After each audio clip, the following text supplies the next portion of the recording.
Hello friends, मेरा नाम है सोनू और आप देख रहे हैं हार्डन क्लासेस। मेरे चैनल पे आप सभी का स्वागत है।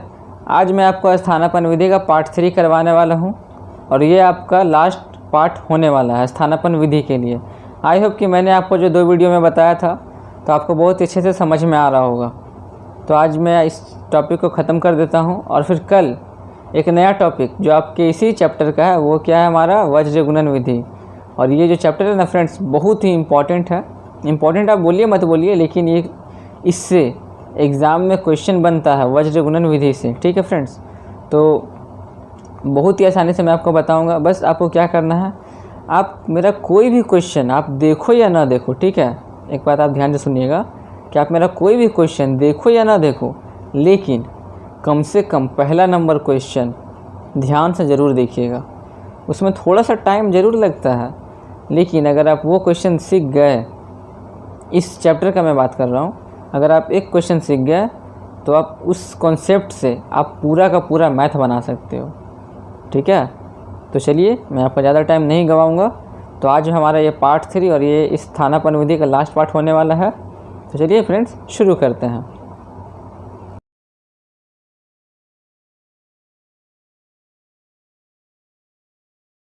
तो चलिए फ्रेंड्स, ये आपका आज का लास्ट पार्ट है जो कि आपका पार्ट नंबर क्या है, पार्ट 3 है और ये बहुत ही इम्पॉर्टेंट है। तो चलिए फ्रेंड्स स्टार्ट करते हैं। ठीक है, मैं आपको एक बात बता दूं फ्रेंड्स, यदि आप पहली बार आए हो तो मैं डिस्क्रिप्शन में ना बहुत कुछ लिखा हुआ हूँ, ठीक है, आप उसे पढ़ सकते हो। वहाँ पे मैंने लिखा हूँ क्या कि अबाउट माय वीडियो, वो तो हो गया इस बारे में। उसका तो मैं लिखा वहाँ पे कि अबाउट दिस चैनल, मतलब कि अबाउट माय चैनल, यानी कि मैं इस चैनल पे क्या क्या चीज़ पढ़ाने वाला हूँ उस चीज़ के बारे में मैं इसमें लिख दिया हूँ। ठीक है, और एक बात मैं आपको अनाउंसमेंट कर देना चाहता हूँ फ्रेंड्स कि जैसे ही आपका ये 9th क्लास फिनिश होगा, ठीक है, वैसे ही मैं आपको इंग्लिश, आप यकीन नहीं मानोगे फ्रेंड्स कि मैं आपको यदि आप सर्च करोगे ना, आप थोड़ा सा सुन लीजिए मेरी बात, ठीक है, प्लीज़ ध्यान से सुन लीजिएगा।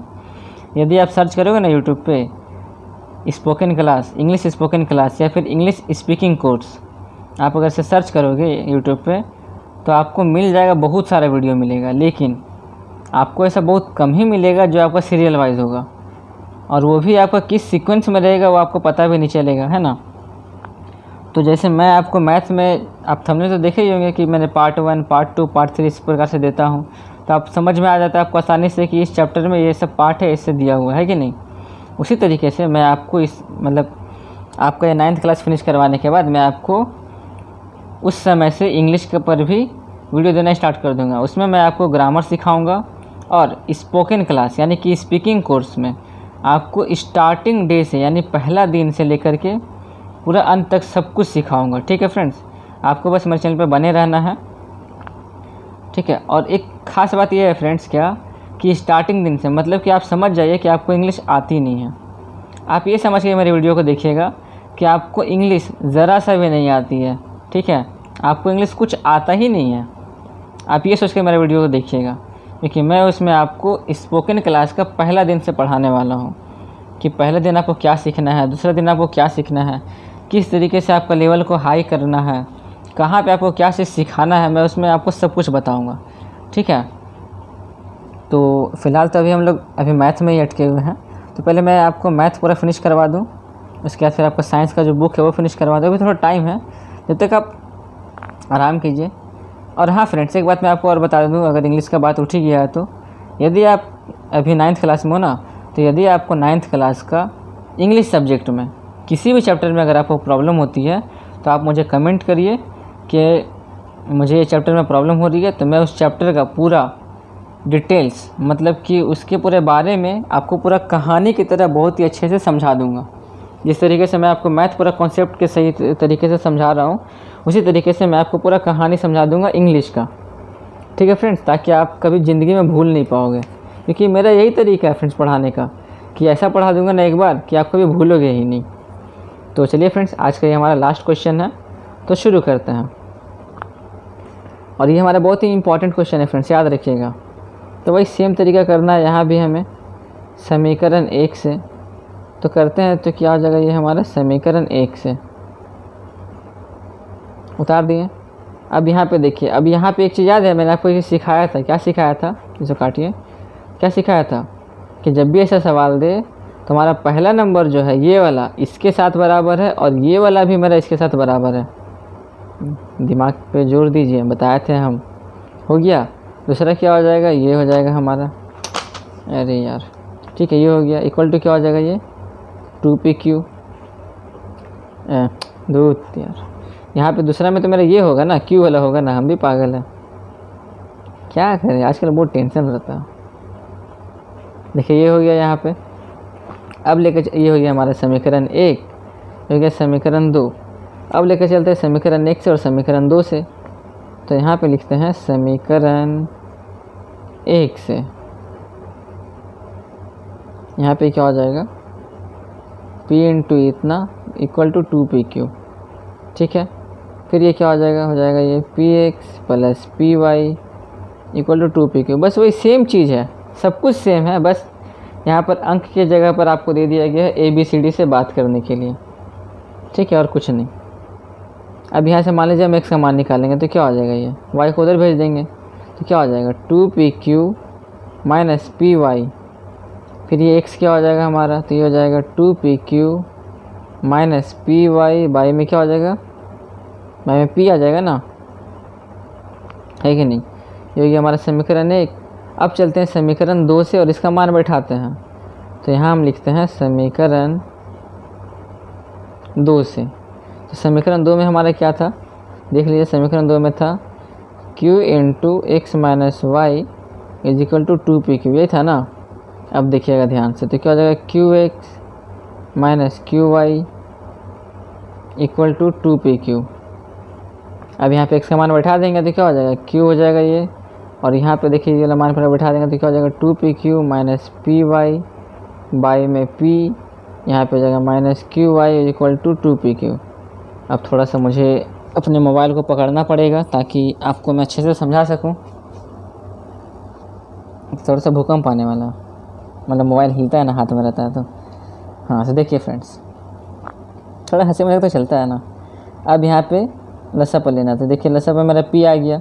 अब इसे गुना कर देंगे तो क्या आ जाएगा? गुना करने पे ये हमारा हो जाएगा 2pq स्क्वायर माइनस pqy, ये हो गया। और यहाँ पे गुना करेंगे तो क्या हो जाएगा? ये माइनस pqy, ये हो जाएगा हमारा 2pq बाई में 1। अब यहाँ पे क्या हो जाएगा? तो ये हो जाएगा हमारा 2pq स्क्वायर माइनस, देखिए दोनों जगह हमारा pqy है, यानी दोनों जगह सेम है, इसलिए दोनों जोड़ सकते हैं। तो बटा में हो गया इतना इक्वल टू 2pq। अब यहाँ पे आप ध्यान से देखिएगा एक चीज़, तो देखिए यहाँ से हम क्या कॉमन ले सकते हैं, क्योंकि मैंने आपको सिखाया था कि जब भी इक्वल टू का साइन दे तो हम लोग ऊपर ऊपर काट सकते हैं। तो यहाँ से देखिए 2 कॉमन आएगा मेरे दोनों में, और क्या कॉमन आएगा? p कॉमन आएगा, और क्या कॉमन आएगा हमारा q कॉमन आएगा। ठीक है। अब यहाँ पे क्या बचा? यहाँ देखिए हमारा सब कुछ तो निकाल ही लिए, बचा क्या? यहाँ हम q स्क्वायर था, इसलिए यहाँ पे सिर्फ q बचेगा, और यहाँ से तीनों निकाले तो मेरा क्या बचा? सिर्फ y बचा। तो यहाँ पे हो जाएगा y, ये हो गया p, ये हो जाएगा क्या? 2pq by 1। अब ये हमारा 2pq से ये हमारा 2pq कट गया, तो यहाँ से अब क्रॉस कर देंगे तो क्या निकल कर आएगा? हो जाएगा हमारा p equal to q minus Y. ठीक है। तो ये हमारा अब क्या हो जाएगा फ्रेंड्स? तो p minus q equal to हो जाएगा माइनस वाई। तो हमको तो माइनस वाई का तो मान ही नहीं चाहिए, हमको तो प्लस वाई का मान चाहिए। तो इसका साइन को चेंज कर देंगे तो इधर भी साइन चेंज हो जाएगा ना, तो इधर पे क्या हो जाएगा? q minus P equal to Y हो जाएगा ना। तो यहाँ से हमारा y का मान क्या निकल कर आया फ्रेंड्स? q माइनस पी, ये आ गया। अब इसका मान को आप यहाँ पे बैठाइए समीकरण 1 में, और वहाँ से आप x का मान निकालिए। तो मैं अपने कैमरा को थोड़ा रख देता हूँ। देखिए यहाँ पे क्या हो जाएगा? Where is my black pen. देखिए क्या हो जाएगा? 2pq माइनस p, और यहाँ से हमारा y का मान क्या आया था? तो आया था q minus P equal by में हो जाएगा p। अभी क्या हो जाएगा?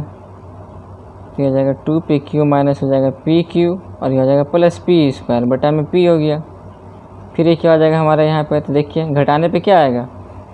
घटाने पे हमारा सिर्फ pq आएगा ना, और यहाँ पे p स्क्वायर, फिर ये p हो गया। कितना पिला रहा चाय। अब यहाँ से देखिए क्या कॉमन आएगा, p कॉमन आ गया, क्या बचा q बचा यहाँ पे और यहाँ p बचा बटा में p। अब देखिए ये p और ये p कट गया, यानी तो मेरा दोनों p कट गया, तो यहाँ क्या हो जाएगा आंसर q प्लस p। तो देखिए एक हमारा क्या आ गया, एक हमारा आंसर आ रहा q प्लस p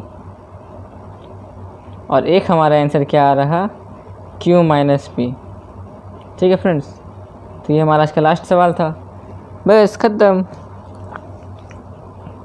अब मैं आपसे एक बात बोलना चाहता हूँ कि कल मैं आपको एक नया टॉपिक पढ़ाने वाला हूँ, वही वज्र गुणन विधि।